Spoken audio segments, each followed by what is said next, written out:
Hey, Chicago, what do you say? It's the CHGO Cubs podcast presented by DraftKings, America's top-rated sportsbook. Download the app, use the promo code CHGO when you sign up. Luke Stuckmeyer, Ryan Herrera, Cody Delmendo, and Kevin Wells running the ones and twos as we wrap up this ugly Cubs game. This is one that's not only was winnable, it slipped away. Cubs lose 4-1. There's no other way to explain it other than to just say they left too many guys on base. They left 6 runners in scoring position. Six guys stranded there that could have scored. 0 for 9 with runners in scoring position, 11 overall left on base. Yeah. No, not great. Not great. I mean, we'll get to it happens. The ins and outs of it, but it's like we talked about on the show yesterday. This is a series splitting the series isn't the end of the world for the Cubs, but you go in, especially coming off that Marlins sweep, you kind of need to go in and win 3 or 4. They won the first one. They dropped this one. That means they got to go out and win the next 2 if they're going to win this series. So losing this one wasn't great. I mean, they had the tie game, and Keegan is the one that's been the results have been good, but the underlying numbers haven't been as good as you'd like them to be, and the walks. We'll get more into Keegan, but just the walks is what's been kind of the thing that's been hurting him. But the walk didn't. It wasn't that. It was just the contact that he gave up. That one. I want to say it was a slider that he hung that got hit into the gap. That's what hurt him today. So it's a game, as you said, Luke, that just kind of slipped away when they had their chances to take control, and they didn't. Yeah. Thompson, the exit velos, like you said, Ryan, in that inning, 93, 99, 76. That was the Abrams hit that gave them the lead. Mm-hmm. Then 84, and then the Alex Call double, 103.8, which was just that hanging slider, like you said. So, everyone knows I'm a big Keegan guy. I'm not out on him. I don't think you should be out on him after 3 consecutive bad outings. But yeah, it's a little concerning right now. That is concerning to me a little bit because we were already having some bullpen issues in terms of trying to find the right roles for dudes, and people were clamoring for Thompson to be used in the later innings. Tonight he comes in what was it, the 6th inning when he comes in after Wisdom hit the homer, and you're trying to get the shutdown inning with the way that he is pitched. For the most part, you like him in that situation. Hopefully bounce back from the last 2 outings. But yeah, it just didn't happen. I don't know what's going on with him. I hope that they figure it out. But yeah, I agree wholeheartedly with the inability to get runners in with less than 2 outs. And this road trip, they just haven't been good at it at this point, except for yesterday. They did it yesterday. But it's the one win of the road trip, and that sums it up. I don't blame David Ross for taking Hayden Wesneski out, even though he had 78 pitches. He had been giving up a lot of hard contact in this game. He was lucky to only allow 5 hits, in my opinion. That goes to a lot of credit to the Cubs defense. There was still some traffic in there, and it wasn't every plate appearance, but he was still kind of. Those points where he's falling behind in counts early and having to kind of battle back in the at-bats. So So I'm not upset about that. I can't blame David Ross for believing in Keegan Thompson. He's earned a little bit of trust at this point, so there's nothing to blame on the manager tonight. And it's not the whole season. It's a couple of games that he's been off. So, again, I'm hoping Thompson gets right, but I put the blame on just the inability to get some runners in tonight. I mean, before Wisdom hit the homer and you felt like, oh, okay, here we go. The Cubs offense is going to get going now.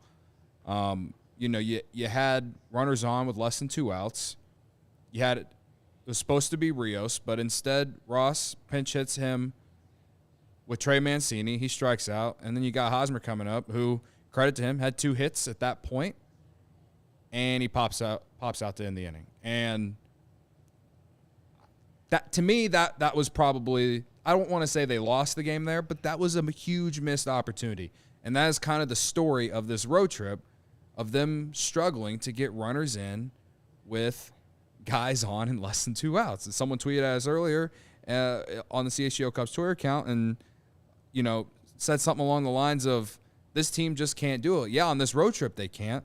I mean, they're hitting 294 with runners in scoring position in general this year, which is 6th best in baseball. And they're also hitting into today? This is coming into today. And then with less than 2 outs coming into today, they're hitting 353 with runners in scoring position. Again, with less than 2 outs. Only the Pirates have a better batting average in that scenario this year. So they've been really good at it. It's just this road trip, they have not. And I don't want to say that it's just baseball, but I also realize that you're not going to be perfect at that trait of the game every single game, but it is becoming a trend, at least on this road trip, that's becoming very annoying, because the thing about the Cubs offense so far this year has been their ability to, when they get a guy on third or a guy on second, if there's a guy on second, less than 2 outs, more often than not, you're at least seeing a guy hit the ball to the right side, give him to third. Okay, then you can get maybe if you have 1 out, have a guy on third, maybe, sack fly, maybe just hit the ball to the right side again. Maybe if the defense is playing back, then you score a run. Just like they were doing the little things to score runs, and they haven't done that this road trip except for yesterday. And so that's frustrating, especially when you're playing a team that you're clearly better than. I said that last night on the postgame show when we were happy they got back on track. Again, they still have a chance to win this series. You've got to win the next 2, obviously. I didn't think they were going to come in and sweep this series. I think the Nationals they're not good, but they're not the worst team in baseball. So, they have some young players. I will say this. I thought that the at-bats against Trevor Williams early in the game were not great, but maybe credit to Trevor Williams on that. The Trevor Williams revenge game. It was the revenge game. So overall, CJ Edwards. This isn't like a game that is going to send me into Lake Michigan, but also at the same time, I hear everyone in the chat, I hear everyone on Twitter yelling about hitting with runners in scoring position, but the Cubs have been good at it this year. They just haven't on this road trip. So they got to get back to doing the little things in those scenarios to get those runners in, because they just haven't done it this road trip. On a positive note, Brent in the chat agrees with me, and I appreciate that, Brent. Thank you very much. Our buddy and teammate Jay Zawoski says, frustrating, but I'm happy to care again. See, now there's positivity, too. There's your spin zone. There's more positivity. That it matters, right? I didn't see maybe it was Trevor. I didn't catch whose name asked the question or pointed out they should have sent Hap home. Was that the game? Was it the right call? It would have tied the game. And was it the game? Holding Hap at third, was it the right?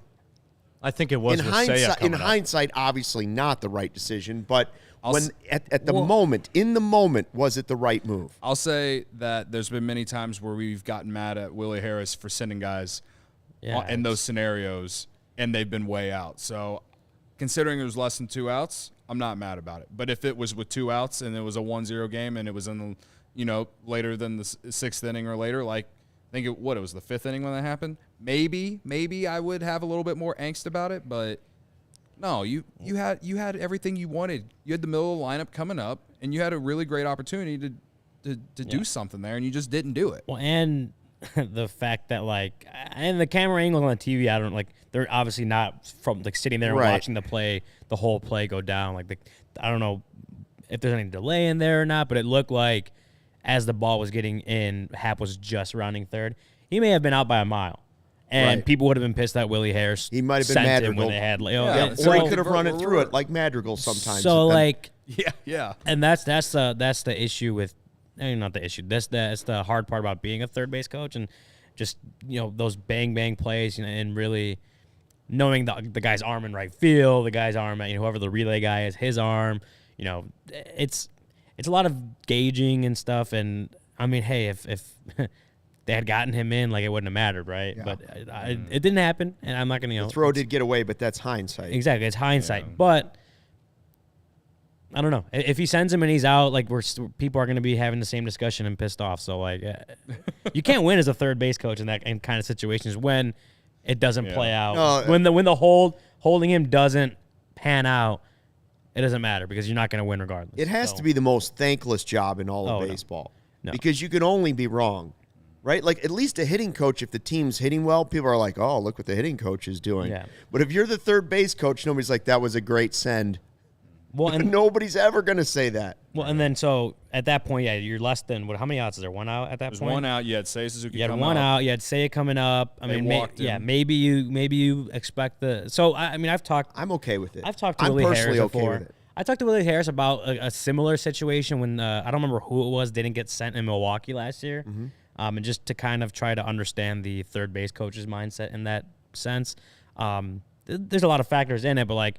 You got Seiya coming up next, and maybe you should expect the intentional walk, whatever.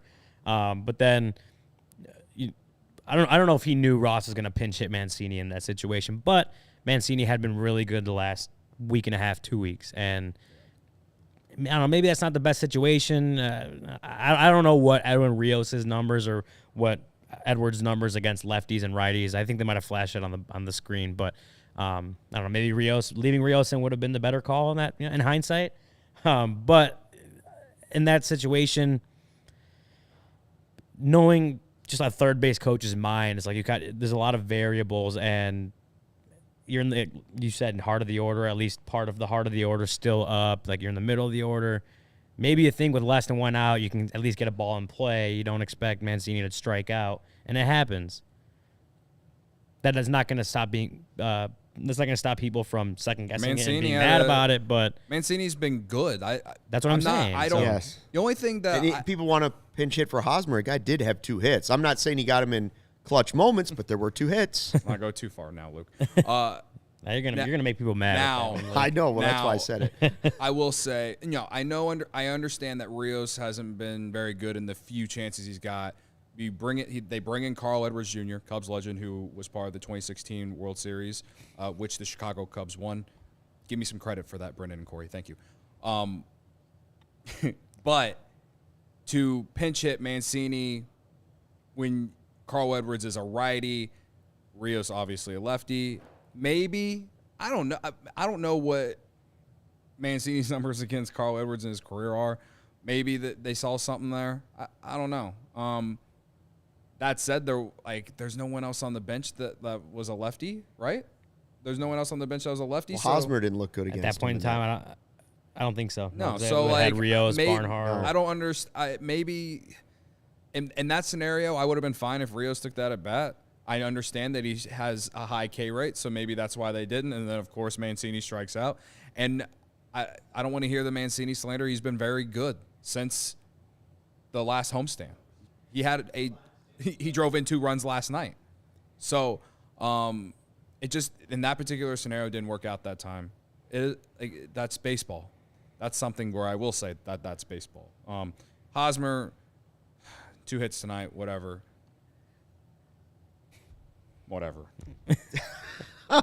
You got to come through in the clutch with the bases loaded, man. You got to get those hits. Those have to fall. That's a scenario, and I know they're not going to do that in this scenario because he was playing first base and they pinch hit Mancini in the DH. So I don't know, Ryan, would they have been able to move Mancini to first base and put someone else in the DH spot? Would they have been allowed to do that after the inning? It's actually a good question. I'm not off the top of my head sure of the answer. Something tells me that you can't. Something tells me that you wouldn't be able to put move Mancini at first and move somebody else. And that way they could have pinch it for Hosmer. Yeah, I don't know that you can, actually. I think just the way the DH is a little differently set up, I think you might have to keep whoever's at you can't. They weren't the DH. But that's a good question, and I think Kevin's looking up the answer right now. That's something Let's I should figure know. that out. That's something I should know. What about the smart people in chat? Do you know that Gary Ross? Gary knows everything. Gary has to know. Gary knows everything. Another scenario later in the game. What was the 8th inning? Hosmer comes up again with runners on, and doesn't get it done. I don't know, man. So everyone's saying that Carl Edwards Jr. had reverse splits. Yeah, so there's a reason why to not hit a lefty. Again, okay.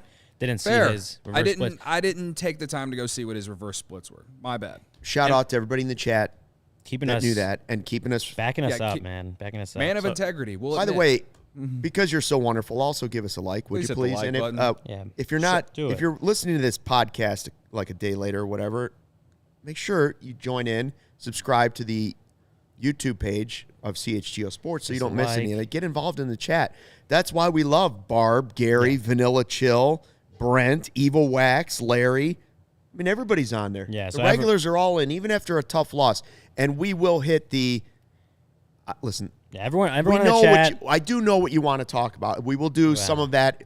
We'll let some people vent in the second segment coming up here. We actually didn't talk about it yesterday because the Cubs actually won. Right. So we're actually due to talk about it. 4 or 5 times a week. We'll let the venting will be allowed in the second So block. everyone is saying that you would lose a DH, which is what I was thinking. I wasn't obviously sure, but I was like, I'm pretty sure because it's like, I know they changed it with the Ohtani rule. Yeah. Yes. But like if you were to move, you couldn't move Mancini to first base and move whoever would have pinch hit Hosmer to DH. Like you can't do that. If Mancini had obviously pinch hit for Hosmer, then you just stick him at first base. The official rule here, the DH must be selected prior to the game. The selected hitter must come to the bat at least one time unless the opposing team changes pitchers prior to that point. A team that chooses not to select a DH loses at the game. A player who enters the game in place of the DH, pinch hitter or pinch runner becomes the DH. So it has to be selected before the game. You can't move a position player. And if you're voted off, the tribe has spoken.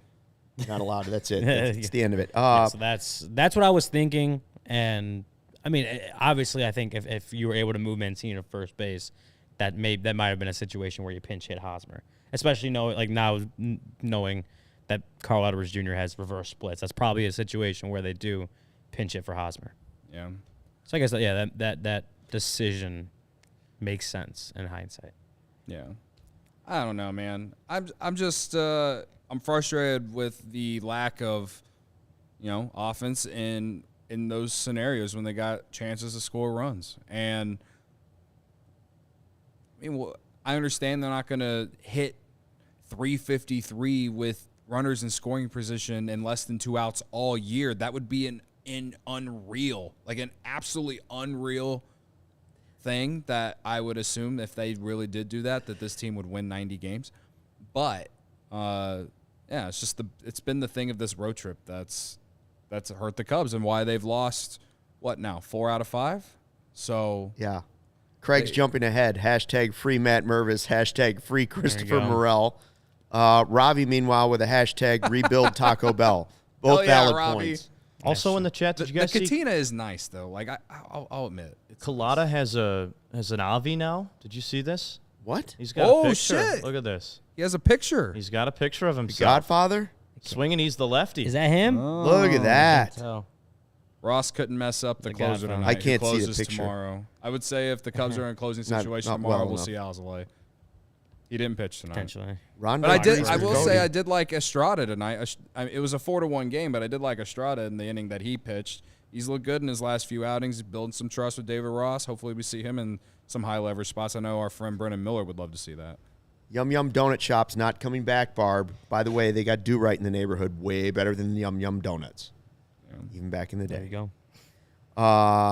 Niren says Cubs bullpen is an issue, but not today.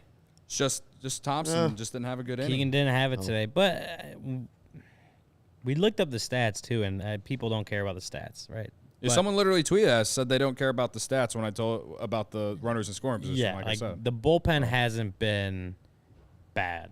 Like they've been for the most part in a lot of most categories have like the top 10 of different, whatever the stats is like among MLB bullpens. And you can take that for what it's worth. If you hate stats, you hate stats, and I can't convince you outside of that. And I mean, I'm not saying the bullpen is perfect, but you look around the league, most bullpens aren't. Like bullpens are volatile. Bullpens give up runs in situations like not every team you hand off to the bullpen and they go perfect 1, 2, 3 every inning. Like teams give up runs, teams blow leads, even the best closers blow saves. Like it's gonna happen. Every team. It happens on every team. You go look and I guarantee you every team complains about. There's not one bullpen out there with a 0.00 earned run average. Every fan base is gonna complain about the bullpen. I'm not telling you not to complain today because Keegan didn't have it. Don't tell him how to cub. That was the game, right? Like Keegan not having it was the game because the offense didn't take advantage of that prior opportunity.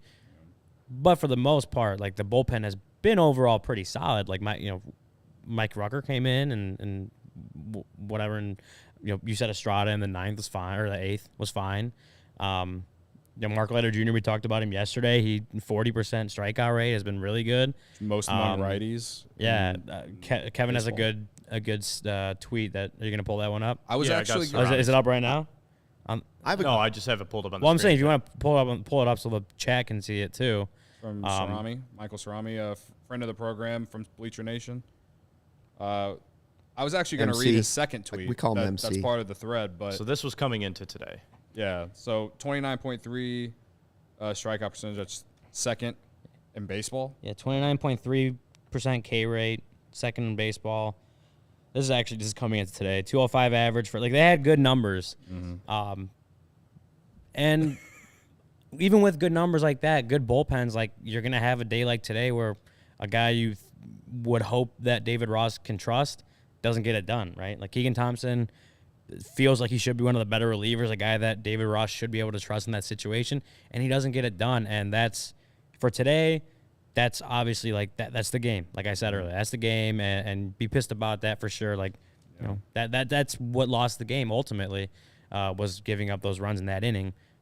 But I would say overall, this bullpen has been like I said, a lot of those numbers top 10 of the league. Like days like this are gonna happen. Don't let one day cloud your judgment of the bullpen, because for the most part they've done a solid job in most areas. I would agree with what Pablo says though too. Like Keegan didn't necessarily matter as much in this game because the offense was struggling. Well, that's not. Yeah, they didn't take Right? advantage of that bases loaded opportunity, and that's Yeah. that also lost them the game. I'm just saying, like, Yes. in the grand scheme of what happened to the 4-1 lead. The 4-1 lead was. The 4-1 loss happened because of the runs given up in that one inning. But Agreed. the offense shoulders some blame, too, just like they did in that Marlins series. To go with what you said, they have plenty of room to improve, but it's not really out of the ordinary or bad or anything like that. Like, that's the bullpen. Yeah. You know what? I have a key question I want to ask here, and I want you to think about this very intently. Is this live?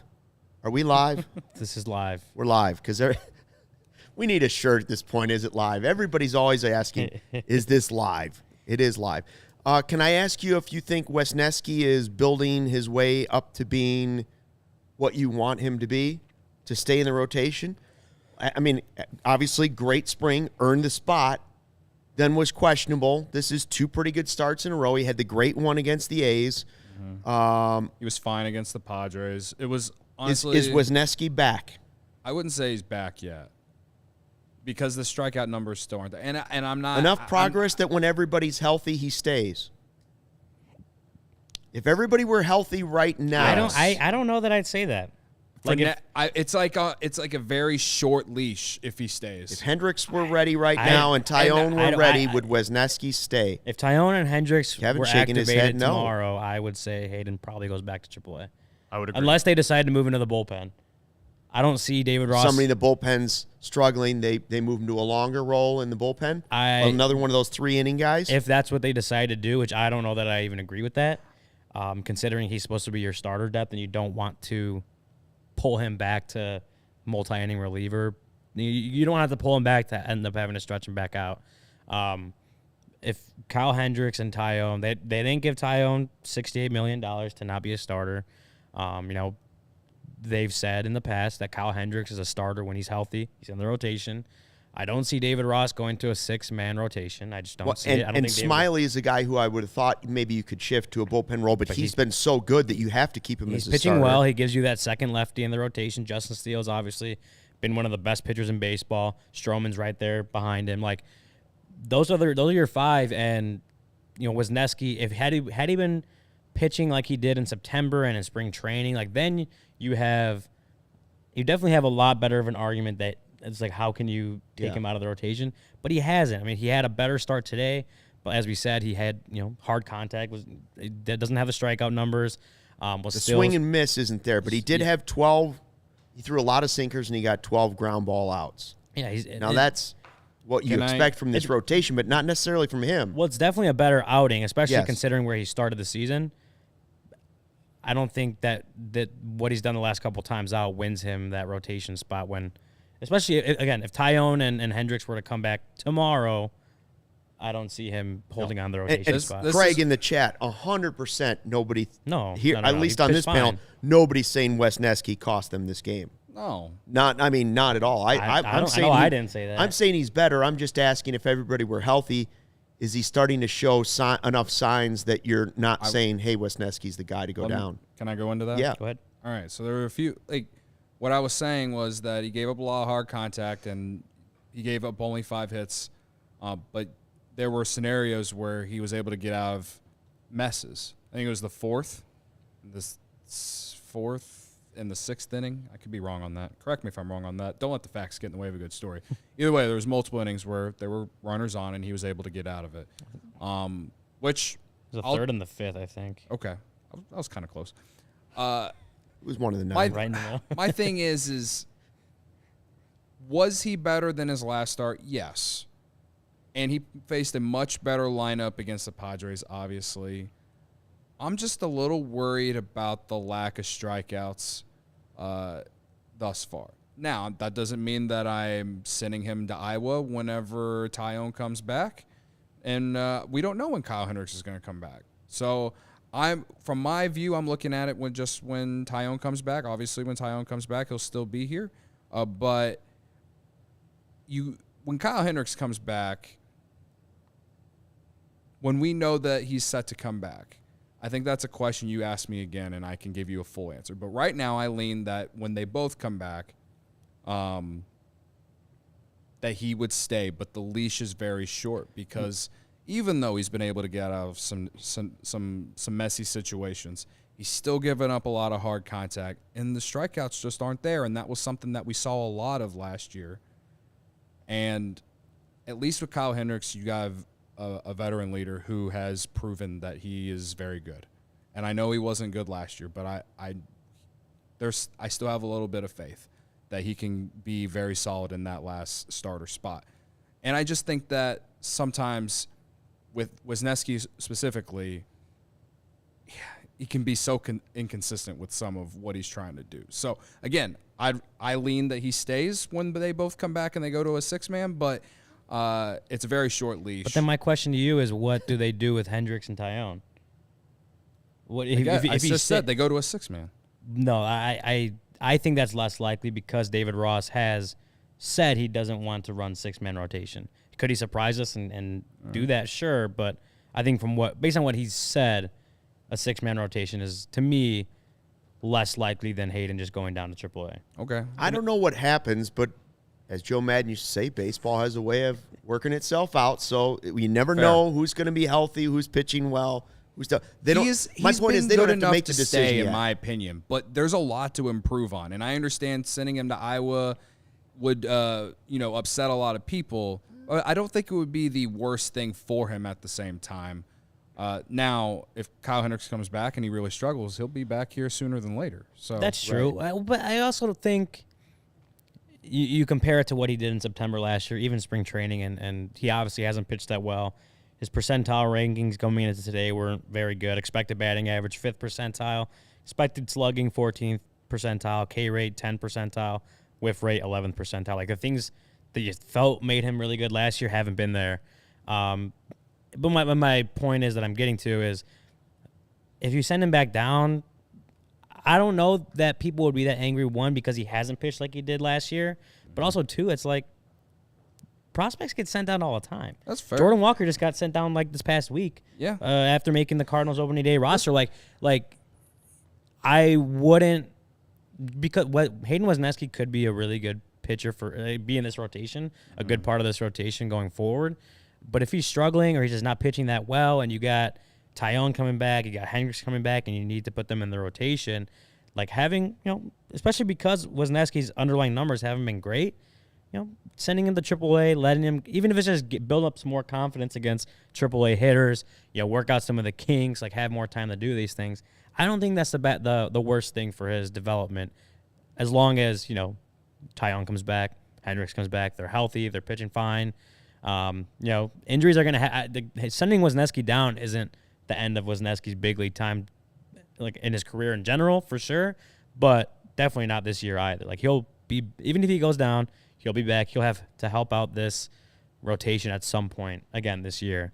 I don't think sending him down is the worst thing.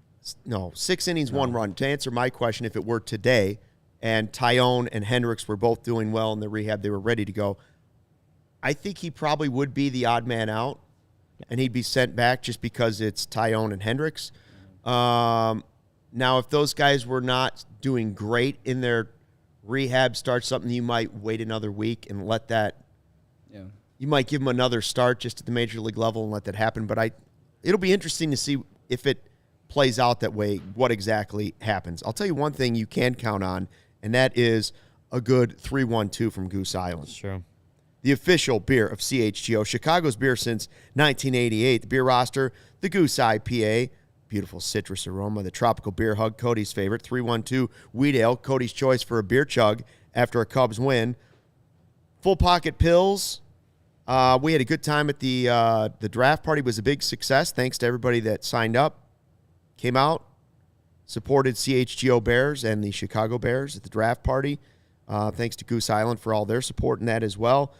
Grab ultra fresh brewery exclusive beers at Goose Island's original brew house on the Clybourne Avenue in Lincoln Park from their tap room on Fulton Street in Westtown. Goose Island Beer Company, Chicago's beer. Honk, honk. Kevin sleeping on the honks. Sorry. That's One all right, second. Kevin. Nope. We got it. We got We're it. getting it. That's right. There it is. That's what I was looking for. Meanwhile, I'm happy to announce Athletic Greens is back for us, baby. Yeah. Athletic Greens never left me, let me tell you, because our next partner has a product I've been using literally every day since last season started. I started taking AG1 because I just didn't have time, wanted better gut health, needed more energy, and optimized immune system. I hated taking vitamins. So what is this stuff? One delicious scoop of AG1. You absorb 75 high-quality vitamins, minerals, whole food source superfoods, probiotics, and adaptogens to start your day right. Special blend of ingredients supporting your gut health, your nervous system, your immune system, your energy, recovery, focus, aging, all those things. I take it first blink in the morning on an empty stomach, and I'm heading out the door like a rocket ship. It's a perfect fit for my lifestyle, too. Not only does it improve my gut health, it also makes me healthier, and it makes doing that fast and easier. I don't have time to take 100 different supplements to make sure that I'm healthy at my old age. So here, I found something that's got a mild tropical taste. It's an all-in-one.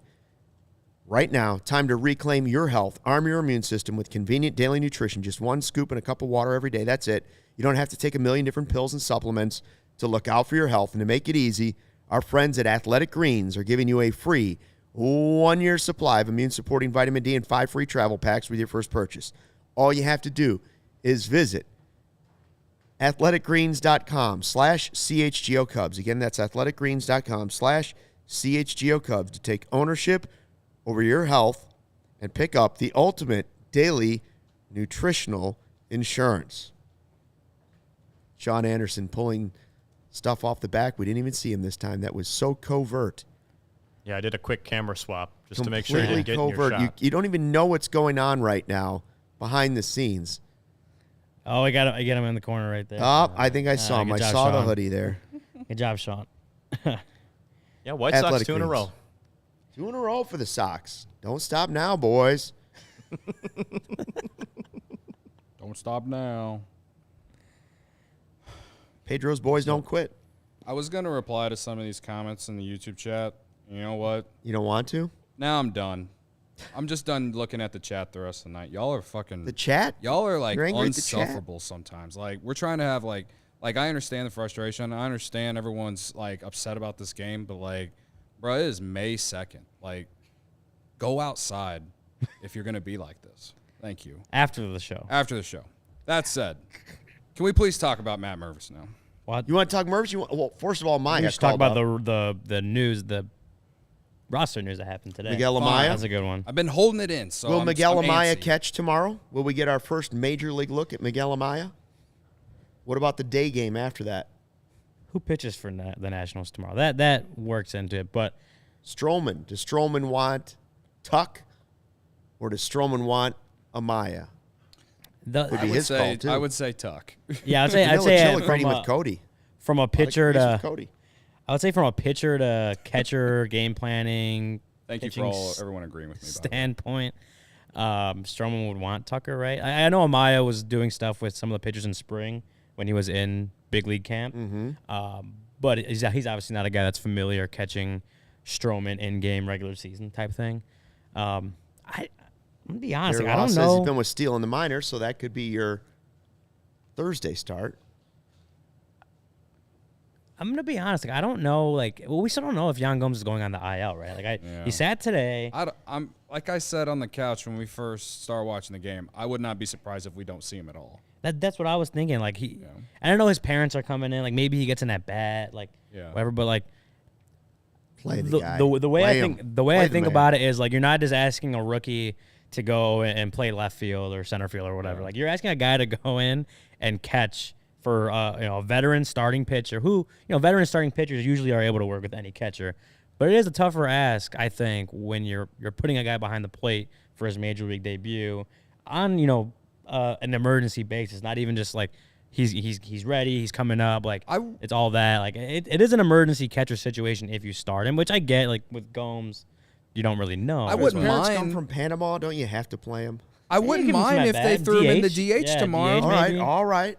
It's not that I don't want to see him. It's that the reason he's here isn't because he is ready. He's here because the Cubs DFA'd Luis Torrens and Yan Gomes got hit by a backswing last night. Happy birthday to Luis Torrens, by the way. And Jonathan VR. Jonathan VR. Yeah, you're supposed to lead the show with that, weren't you? So I mean, he's gonna sing Happy Birthday. He's strictly here on an emergency basis. You know what I mean? So I'd love to see him get some at bats. I don't want to see him behind the plate though. Not with the injury, coming off the injuries that he's had, and he hasn't played a lot. You know what I mean? So I do know we talked about how we could see him this year, in the offseason. We said that we could see Amaya this year. I did not expect us to see him on May 2nd though. So again, I'd love to see him get some at bats tomorrow. Put him in the DH. I mean, we've had DH issues all year, honestly. So Gary with the good point though. If he DHs, Tucker gets hurt, you lose the DH for the game. That's fair. That's fair. That's fair. I don't know. I didn't even think about that. Gary's always got to be You're the man always with the ahead of facts. me, Gary. You're always ahead of me. I'm sorry for talking. Fernando with a super chat, by the way. W tomorrow, print it. Luke showed up for work, I see. Oh, now that's a low shot. That's a low blow. Rhonda agrees with me. That's all Rhonda agrees with me. That's all that's important. Low blow. Yeah. Thank you for everyone little who Stuck agrees over with there us. is running the ones and twos Little tonight, but Stuck. did a great job last night. Stuck son? Luke Stuckmeyer Jr. Luke Stuckmeyer Jr. stepson. LJ. We call you LJ from now. Hashtag Stucky's firstborn. Dad, can you give me a ride home tonight? Cody will take you on the scooter. I didn't ride the scooter. Oh, he didn't ride the scooter today? No. Well, then you're walking. It's good for you. Yeah, it's funny that we had the whole Torrens conversation last week, right before he got DFA'd, and then he got DFA'd, and it was all about the catching depth and whatever. I don't think anyone expected Yan Gomes to be sitting out multiple games because he got hit with a backswing. But yeah, this is when you make that move, you lose a little bit of catching depth, and I'm not saying they shouldn't have made that move. He was not playing. If they would have tied the game in the 9th, he would have had to come in. Yeah, right. Tonight. So if Amaya would have had to play. But so you lose some catching depth, you bring up Amaya. I'm not saying he's not ready, but he hasn't really played much in the last 2 years, something like that, because of all the injuries, the Tommy John, all that stuff. So it's not the situation that you want to bring Miguel Amaya in to make his big league debut. Yeah. Colada says Schwarber could catch. Oh, wait. Ricketts gave him away. I don't even know who gave the him away emergency for nothing. catcher is at this point. Yeah. But yeah, it's not the situation you want to make the guy, the emergency thing to bring the guy up to make his major league debut. Even Wilson didn't make his debut in this kind of situation. So it's exciting. I get the excitement. Yeah. He was a top 100 prospect one time. He was the Cubs top prospect. He's come back from all these injuries. He's now made it to the majors. Give him a chance. But I didn't play catcher. I know Ryan did a little bit. He knows a little bit more about the position more than I do. It's not just someone you can. It's not just something you can throw a guy into and do what the Cubs have been doing pitching wise, which has been very good this year, especially from their starters. So I expect Barnhart to be back in there tomorrow, or if Gomes is okay, then I expect him to be be in there. And I don't know what they plan to do with Amaya as far as, if Gomes does play tomorrow or the day after, like, are they going to send him back or, I don't know. I would assume they would send him back eventually because they probably want him to get some consistent at bats and catch consistently. So it'll be interesting to see these next couple of days how that pans out because as much as it's exciting to see him here, I'd rather have him in Double-A right now. That's just how I feel because he's just not he's not here right now because he's ready to play. He's here for an emergency situation. That's right. Yeah. So. And enough about Amaya. When are Morel and Mervis going to get here? That's what the chat wants. Yeah. When are Mervis and Morel going to get called up? I did want to. I had a little bit of a transition with that Amaya to the Mervis thing. Okay, all right. A natural trans. Because now with Ryan Barucki DFA to make that room for Amaya, yes, you need, or you don't, not that you need, but you have an open 40-man spot. It's on a 39 because Amaya didn't need a 40-man roster so spot. what's going to happen? Well, I think it would be a little bit more of like a sticky situation to me if the Cubs didn't need a starter on Thursday. But they need a starter on Thursday. Oh, because it's not going to be Killian. And Asada, it's not going to be Killian. Asada wouldn't be 5 days since the last time he pitched. So Mervis could start. Adrian on the mound, maybe. Can Mervis start? No. Merel can play anything. But so I think because you have to add Mervis to the 40-man roster, if they go the bring up a guy from AAA to start on Thursday, if they go that route, then it looks like you're going to have to bring up someone to add to the 40-man roster. Now, that doesn't mean you have to keep him beyond that day on the 40-man roster. Ryan Barucki just got DFA'd 2 days or whatever after he got called up. Yeah. But for Thursday... What do you think's coming up? I don't know. If you had to guess. I've seen someone, I don't even know, Nick Neidert, I don't know if that's how you say his last name, from AAA, because there's a report that, like, Rowaness Elias, who's down in AAA, is now going to, like, Japan or Korea or something like that. There's that. Javier Assad is, again, like I said, he just pitched on Sunday. Gary Ross is saying Ben Brown. I don't know that Nick Nehart. They'll take Ben Brown. Nehart. Yeah, so however you say his last name, that could be someone that comes up from Ben AAA. Brown would be fun. Ben Brown would be exciting. That would get the people all around. That would get the juices flowing. Yeah. Now, Cody, you did put a hard deadline out there for us. You told us May 1st. It's May 2nd. Today is May 2nd. No Mervis. Well, listen, man, like my thinking on, I know everyone's talking about Mervis and Morel. I understand why Morel's not here. I mean, and it's not even like, perhaps they could use him. Yeah, especially if you're not huge on Madrigal. I'm not going to complain about Madrigal. I can't complain about Madrigal until Friday. As a man of integrity, I said I wouldn't do it. But Mervis, again, what else? Eric Hosmer's been struggling like this for not just these 2 months of May, or these 2 days in May, not just the month of April. Dude, this guy's been struggling in the back half of his career for the last 3-4 years, man. He is who he is. He had a great major league career, man. I'm not asking Matt Mervis to come up and be a savior, Ryan. I'm not asking Matt Mervis to come up and be, a MVP candidate. I'm not even asking him to put up the numbers he's putting up in AAA because I'm not going to expect him to do it. But all I am asking is that he gives better at bats than Eric Hosmer, and I think that he can at least do that. Eric Hosmer, weighted runs created, well under league average. He hits nothing but ground balls. Last I checked, 65%. It just isn't good, man. Again, I don't know what Matt Mervis is. None of us know what Matt Mervis is, but I know that he will give you. I do feel with Major League pitching, not knowing who he is yet, he can at least give you a couple weeks of a hot stretch and at least allow you to figure things out. Eric Hosmer just ain't getting it done, man. He just isn't. And he had 2 hits today. That's a joke. I know that's a joke. That's a joke. Don't yell at me. He's not getting it done. And I'd say differently if he was. But the thing is that if you can put Mervis in the DH every day and see what happens. And if things don't go well, okay, you send him back to AAA, have him work on some things. But right now is the time, man. There's nothing else for this guy to have to prove at AAA, in my opinion. We talked to Alex Cohen last week. He talked about how much he's already been more impressed with him this year than he was last year, and he was unreal last year. 30+ homers last year.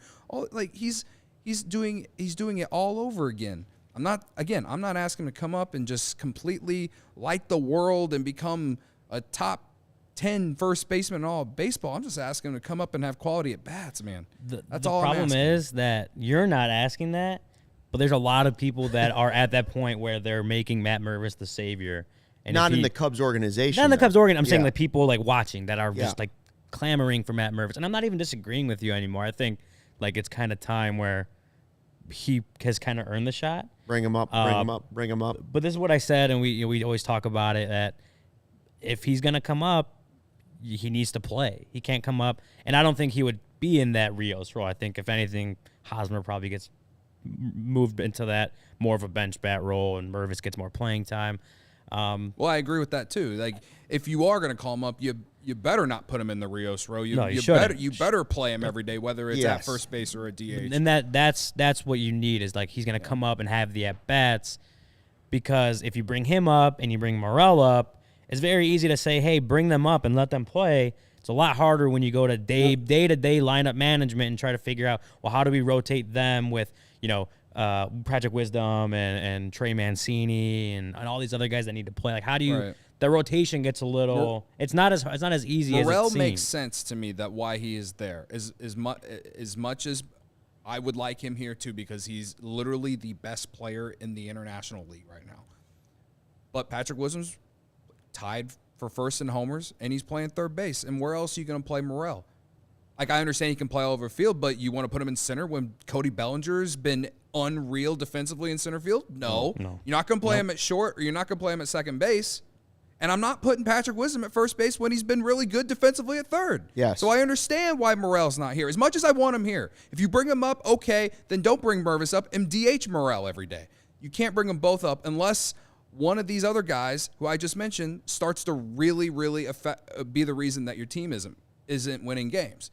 And that's the guys I just mentioned aren't the reason the Cubs are losing games. Cody Bellinger is on pace for a 7-WAR season. Patrick Wisdom, I just said, is tied for the most homers in baseball. Mancini, he has been very good the last couple weeks.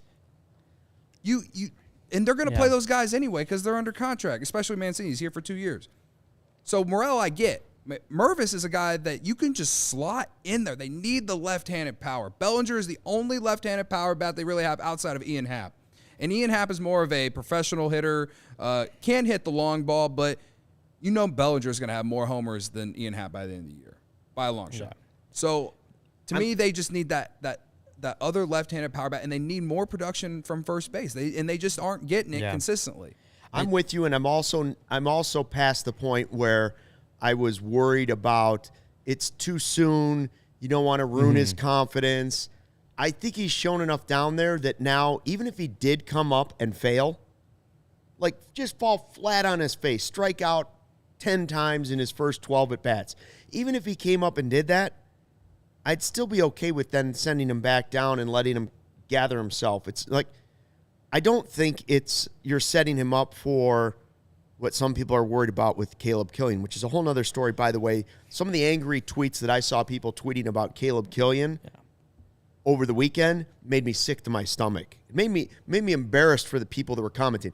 You're not a real Cubs fan if you're tweeting some of the things you were about Caleb Killian. He's a person. Like, everybody settle down. Like, he still might be good. If he's not trying to struggle out there. Right. No. So I'm okay with Murray. I'm with Cody now. I think it's time to bring him up. Well, and that's the way, these small sample first month, like 2 weeks ago, I was fine with where he's at because it was mid-April. But now we're May 2nd. Mervis is kind of proving that what he did throughout the minors, but especially at AAA last year, wasn't a fluke because he's done it for an entire month now at a maybe even higher level. Right. I know when we had Alex Cohen on, he did talk about the defense was a legitimate reason for, waste or a legitimate thing that needed to be improved on. The way I'm looking at it now, it's like, yeah, it's May 2nd, it's gonna be May 3rd. I don't see him getting that that 30 or that 40-man roster spot because they may need to use it on a starter. Like, that's kind of why I brought that up earlier. Like, I don't see it happening in the next couple days. And if it does, it does. We didn't expect Miguel Amaya to be on a plane to Washington last night. But if it happens, it happens. But I am kind of in that boat, like, where it's like he's got to be up. He's got to be up sooner rather than later because the longer, like, and then we talked about this on the couch, like that Hosmer at bat. I hate the argument that if you look back in hindsight and you say Mervis would have gotten that hit, you don't know that he would have gotten the hit. He has never played Major League Baseball. Like, in the majors, he could have struck out. Like, you don't know how he's going to look at the Major League level because he's never played at the Major League level. But I will agree that in the long run, having Mervis up, having Christopher Morel up, having Brennan and Corey keep talking about the optimal lineup. If you're having your optimal lineup or your optimal roster up for the long haul will, in the end, get you more wins. I agree with that, and I think we're at the point now where Mervis should be up to have that more of that optimal roster up now because he has done well in AAA. He has kind of earned the shot. It does feel like time, and the longer you put it off, the more you get to that point where more losses will end up, in the long run, will end up happening the less, or the more you have these guys staying in Iowa and not up on the team. So I've kind of come on that boat now that I didn't think Mervis should be up to start opening day. I didn't even think he should have been up 2 weeks ago. But now you're starting to get to that point where it's like he's earned the shot. It's time to give him that shot in the major leagues. And I'm exactly with Corey and Brennan when it comes to you just can't twiddle around with the roster. Like, yeah, the offense has played better than we all expected. We all thought it was going to be a weakness, and they're ranked in the top 5 in so many categories without those guys. And so your thinking is okay, well, Morel has played at the major league level before, and we found out, okay, he can strike out a ton. He's been the best player in that international league at AAA right now, though. And yeah, I agree, he deserves a shot at this to come back with the Cubs. I just don't know where you're going to play him, and I want him to play every day if he's going to be on the Cubs. So like I already said, it's tough to find a spot for him to play every day right now.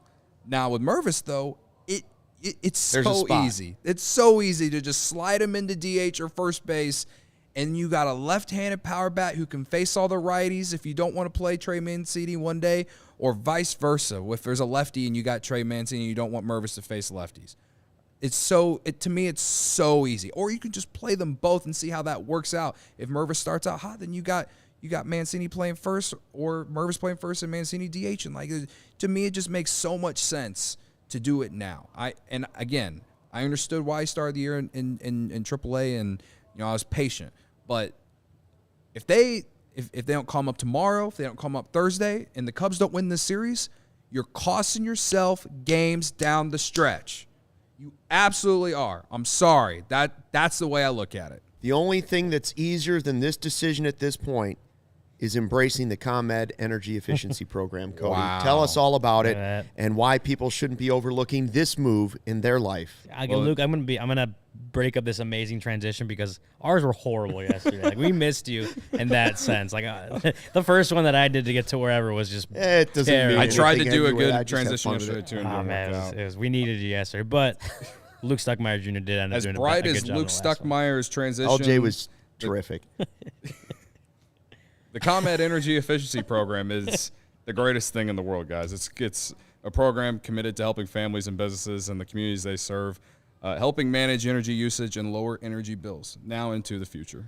That's right, Cody. ComEd offers a wide variety of incentives on lighting and other efficiency upgrades to commercial, industrial, and public sector customers of all sizes across their territory. ComEd also offers free facility assessments that can help you find energy-saving opportunities, maybe an HVAC system, commercial kitchen equipment, or industrial processes. Ooh, how does it work, Luke? Well, let me tell you, Cody. An authorized engineer will work with you to develop a detailed assessment plan specific to your goals and needs. These can be done in person or they can be done virtually too. They last about 2 hours. Then in about 3 to 4 weeks, customers get a report detailing energy efficiency projects they can start working on right away. They don't have to do anything. It happens immediately. Each recommendation will include estimated energy savings, cost savings, project costs, potential incentives, simple payback. If you own a business and you're sleeping on this, you're making a big mistake. Don't wait. Get started saving money and energy today. For energy-saving tips, lighting incentives, or to schedule a free facility assessment, go to ComEd.com/poweringbiz. Is that ComEd.com/poweringbiz? You got it, Cody Delmendo. Schedule it today. Definitely will do it the moment I wake up tomorrow when I get up. Yeah, they're probably closed. Yeah, I won't do it right now. Wait till the after morning show. at this point now. 8 a.m. sharp tomorrow. I'm calling ComEd. And I'm also going to ask them if they will As lower Barb my says, electric bill. with ComEd, you never get stuck. That's a good tag. That might be a good tagline. They might want to work that in. Yeah, so when you get that ComEd, you get that going. I know they got it going at Wrigley. We've seen the bright lights that they have at Wrigley. We saw them getting put on there during the off season, and I've been to the park. Cody's been to the park. We've seen them in action. They're kind of bright. So if you want to look right at them, look at that light show. You need to have your Shady Rays on. Take on the sun with gear built to last. Our friends at Shady Rays have you covered for the warm weather ahead with premium polarized shades at an affordable price. Shady Rays is an independent sunglasses company that offers a world-class product that's just as good as any expensive pair that we've worn. Durable frames and extremely clear optics for outdoor adventures. That's your Shady Rays. And that's not all. Shady Rays offers the most insane protection in all of eyewear. Every pair of sunglasses is backed by lost and broken replacements. If you lose or break your pair, even on day one, they told us they will send you a brand new pair. No questions asked. Wear your Shady Rays with confidence because they have your back long after you purchase. Together with their customers, Shady Rays is providing much-needed support to nonprofit partners across the U.S. through Shady Rays Impact. From building play sets for pediatric cancer patients to providing young adults with MS the outdoor adventure of a lifetime, Shady Rays is making an impact in your community and others like it now and for years to come. If you don't love your Shady Rays, exchange for a new pair or return them for free within 30 days. There's no risk when you shop. Their team always has your back. And exclusively for our listeners, Shady Rays is giving out their best deal of the season. Go to shadyrays.com and use code CHGO for 50% off. 2+ pairs of polarized shades.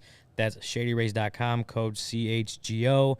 Try for yourself the shades rated 5 stars by over 250,000 people. Let me tell you an unexpected Shady Rays experience that I had. Oh. Yesterday, I wasn't here because I was driving, and as I was driving on the highway in pouring rain, out of the blue, it started getting like, you know how the sky, when it can be raining really hard, all of a sudden you get like a bright sky, but the sun's not out, and it starts getting really bright on the highway, and you're squinting, and it's even more of a glare because there's so much water out there. I threw on my polarized Shady Rays going 85 miles an hour down the highway, pouring rain. I put on those Shady Rays polarized sunglasses. Smooth driving. Didn't have a problem. It was like, I thought to myself, I wasn't even going to bring my sunglasses because I knew I was going to be driving in the rain. Something made me say, take the Shady Rays, Luke. Take the Shady Rays with you. They came through for me. Polarized Shady Rays. All right, let's get to who you got. Let's get to the big who you got. That's a clear winner. The post-game records, or pre-game records coming into this, I was 9-16 on the season. Ryan 7-18 on the season. Corey 7-19 on the season. Cody 5-22 on the season. Sarah 1-0, and I believe Kevin 0-1. 0-1. 0-1. I need to add that to And the Joey, list. he's just Joey is 0 and never going to something. do 50%, so he has not won yet. I don't even know if Kevin will, but I don't think so. But anyways, you're wondering why Sarah. the numbers are all off. The numbers are off because, like for instance, yesterday I didn't make a pick. Ryan didn't make one over the weekend. Yeah, stopped Cody, in on Sunday. that double on one game. They're going to be you off. keep reminding me. Please stop. They're going to be off. Well, then if people are looking at the numbers, be like, well, that doesn't make any sense. all right. All right, today, Cody took Rios. I took Nico. Corey took Hap. Ryan took Bellinger.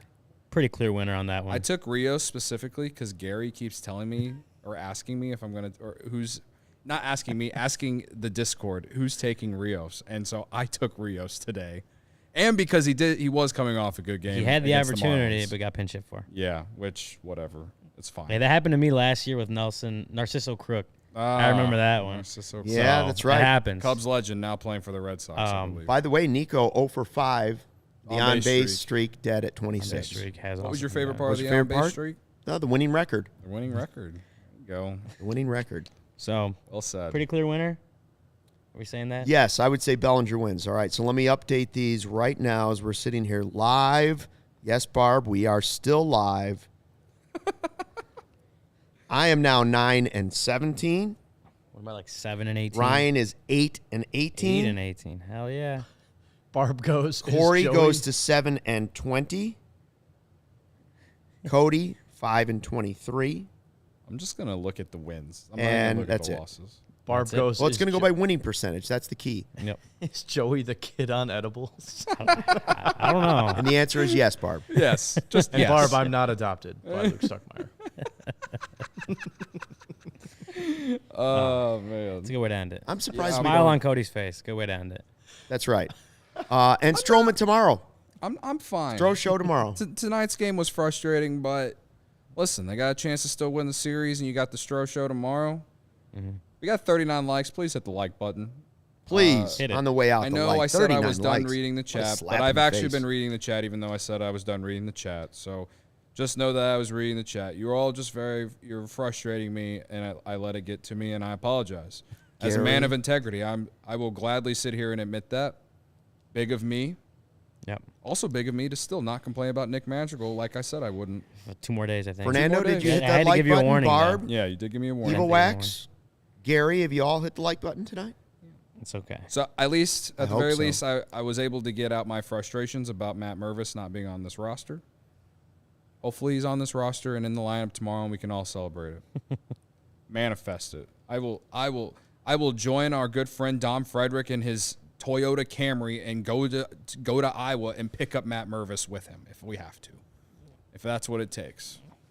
All right. Fernando was like number 2. Thanks. And Becky says Cardinals suck too. Thank you, Becky. And thanks for checking out the CHGO Cubs podcast presented by DraftKings, America's top-rated sportsbook. Download the app, use the promo code CHGO when you sign up. Thanks to everybody in the chat. Thanks to everybody who been listening to the podcast. Hit the like button and the positive reviews on the way out. And until tomorrow's game, we'll be here for post-game. Fly the W.